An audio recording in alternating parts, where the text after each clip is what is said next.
Umushikiranganji w'intwaro yo hagati mu gihugu iterambere n'umutekano yuguye ikigo cyo kwakira abahunguka kiri muri komine Gihanga mu ntara ya Bubanza, hakaba habaye n'akaryo ko kwakira impunzi zahungutse zishika 246 zivuye mu gihugu ca Kongo. Mu ijambo ryiwe umushikiranganji w'intwaro yo hagati mu gihugu yasabye abahungutse kwihutira gushira abana babo mu ishure mu mwaka w'ishure w'2021 ushira 2022 buca utangura. Akabahamagara kandi gucikikira ibikorwa byo kubungabunga amahoro n'umutekano soko y'iterambere. Nagira kandi mpamagarire ababene wacu bahungutse gushika bihutira gushira abana babo mu mashure mu mwaka w'ishuri ugiye gutangura.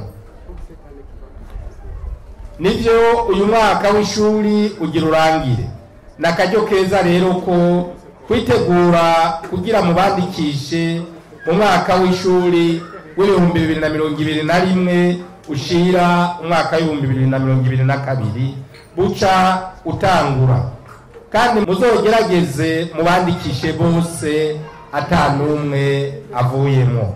Ndabirutse ko kazoza kabo bana kari mu ishuri. Andikisha abana bose rero mu mashuri aho muzoba muriko murafasha leta muri wa mugambi kugwanya inzara n'ubukene, ndetse namwe muzoba muriko muriteza imbere kuko ivyamwa bazokwamwa ni mwebwe muzotangura kubisoromako. Umwanya mumaze mu buhungiro waratumye ibikorwa byanyu byo kwiteza imbere bisubira inyuma. Mwarahahombeye kandi n'igihugu cacu cari gikeneye intererano yanyu mu bikorwa by'iterambere. Musanzwe muzi ko iyo umutekano udakwiye n'iterambere ridashoboka. Sivyo tubibutsa, mwaranabonye ko niyo mwari mwahungiye mutasanze vyerade.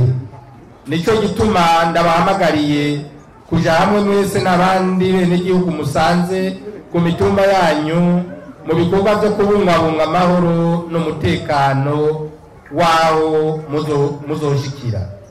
Muze mukorane neza na za komite z'umutekano, kandi mwongere mubere ijisho n'ugutwi inzego zijejwe kubungabunga amahoro n'umutekano kuko ari ryo soko y'iterambere. Nayo ico gihe c'userukira hase mu Burundi Brigitte Mukangayeno yamenyesheje ko abaje batakira impunzi ahubwo bitwa abarundi muri rusangi, akaba yabibukije ko imuhira abari muhira hasumba mu buhungiro. Akaba kandi yabashimiye kuciyumviro bagize cyo gutaha mu gihugu c'amavukiro. Abahangutse bashima uko bakiriwe. Ndayisenga Mediatrice na Irakoze Jean Dodier abahamagarira n'abasigaye gutahuka. Ndanezerewe cyane kuba nshitse mu gihugu cyacu cy'u Burundi cyanyibarutse. Mukuri ndafise umunezero cyane, kandi cyo notera kama n'abasigaye inyuma nuko bogira ishaka cyane nabo bakaza bakava mu bujurire twarimo, bakava mu buzima bubi twarimo, kuko twari dufashwe nabi gose. Wamenga ntituri abantu ndetse turi bikoko. Niyo ugiye gukora mukuru udufaranga ukoreye wahakudushikanye, wahura n'abasirikare bakakwambura twa dufaranga twawe bakagukubita, abana bakararuko kandi wari wataye ingufu vrema. Nabo no basaba bagira ishaka yo kuza nkuko natwe mutwakiriye, nabo ndibaza nta cyo tuma mutabakira. Imodoka nkeyi kubera zimwe zabuze inzira zo kuva ibarakano bitwa ibaraka bavyifuza benshi ariko imodoka nizo zibuze mu gihugu ca Kongo.